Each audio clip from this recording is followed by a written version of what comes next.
Morning to all my lovely students, and I hope that you all have seen part 1 and part 2 of chapter 9. Now, moving ahead to part 3, let us start with it.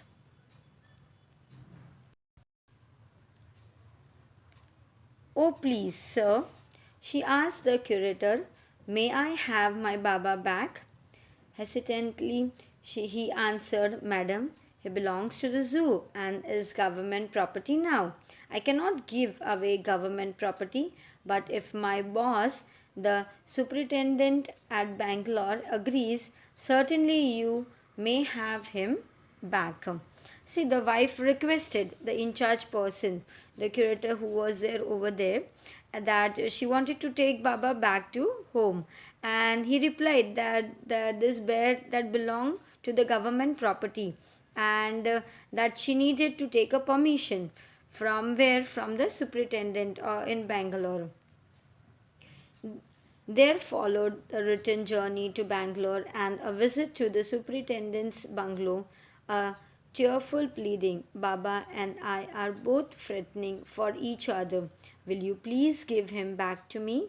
He was kind-hearted man and consented. Not only that, but he wrote to the curator telling him to lend us a cage for transporting Bangalore. See, they returned to Bangalore, and where they went, they visited the superintendent at his bungalow. And she cried and she requested also to him that both of them they had been worrying for each other. So she requested him to have Baba back. The superintendent was very kind and noble person, kind-hearted man, and he accepted her request. And what happened, he wrote the letter to the zoo that you arrange a cage for transporting the Baba to Bangalore back to his to this. So in this way the Baba was being allowed to take to narrator's home back. Back we went to Mysore again, armed with the superintendent's letter. Baba was driven into a small cage and hoisted on top of the car. The cage was tied securely, and a slow and a careful return journey to Bangalore was accomplished. See, they took back Baba back. They went to Mysore again, and see what they did. They went back to Mysore with the superintendent's letter, and they took Baba. Was he was being put in a cage, and the cage where it was being kept on the top of the car, and it was tied very securely, and they returned back to Bangalore. Once home, a squad of coolies were engaged for special work in our compound. An island was made for Baba. It was 20 feet long and 15 feet wide and was surrounded by a dry pit or moat 6 feet wide and 7 feet deep. A wooden box that once housed flows and brought and put on the island for Baba to sleep in at night. Straw was placed inside to keep him warm, and his baby, the gnarled, see, gnarled means who are drugged, stumps along with his gun, the piece of bamboo, both of which had been sentimentally preserved since he had been sent away to the zoo, were put back for him to play with. See, at their home in the Bangalore, a team of workers who were employed over there for some work in the backyard. Says Baba was full grown up at this time, grown up bear, and he had to be kept very isolated. So what happened? An island which was 20 feet long they made, and 15 feet wide it was been built, and it was surrounded by a very dry pit with a 6 feet wide and 7 feet deep. See, you must have seen similar in the zoo where bears are being kept, and it was made like this. Why? Because the bear would not be able to cross the pit over that area, and they that were inhabited by the people, as it could be a threat to them.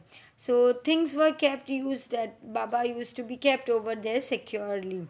And see, he was being kept over there, and his all he was a wooden box was made, and a house fowls that was brought up to there, and Baba used to sleep at night, and the straws they were also placed inside to keep him warm.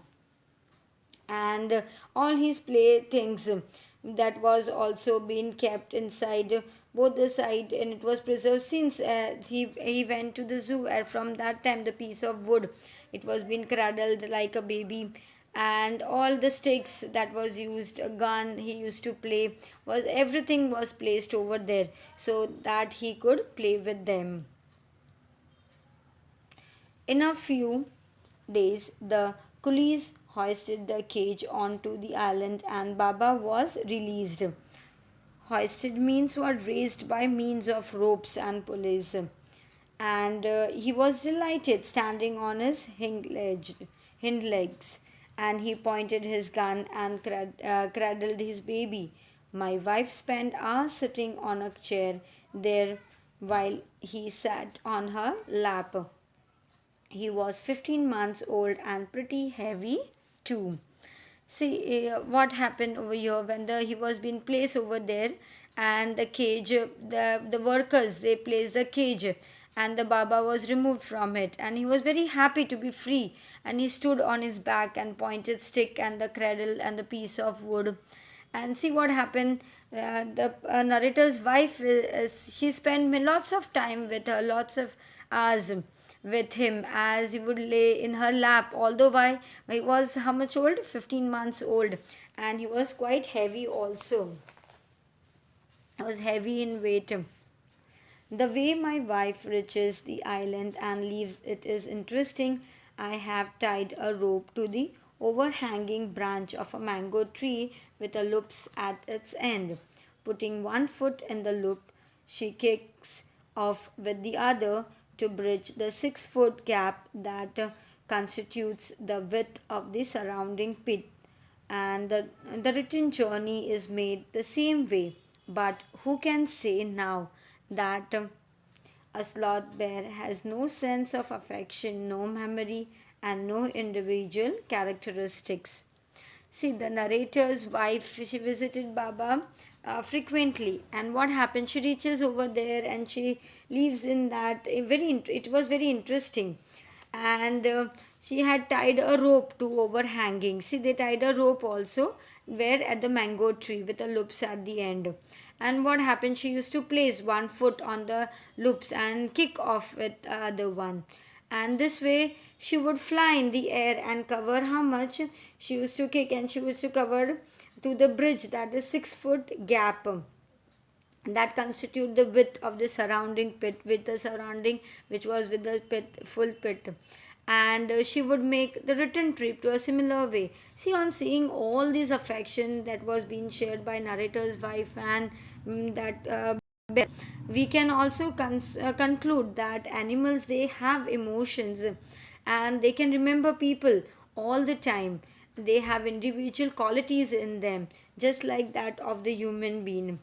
And see, they were very much affection to each other, and they love to be in the company of, they can understand the touch of love. See, it was the sense of affection that the bear had, and since there was no memory and no individual characteristic in it. A very nice written by Kenneth Anderson. I hope you all have understood this chapter properly. Thank you for listening.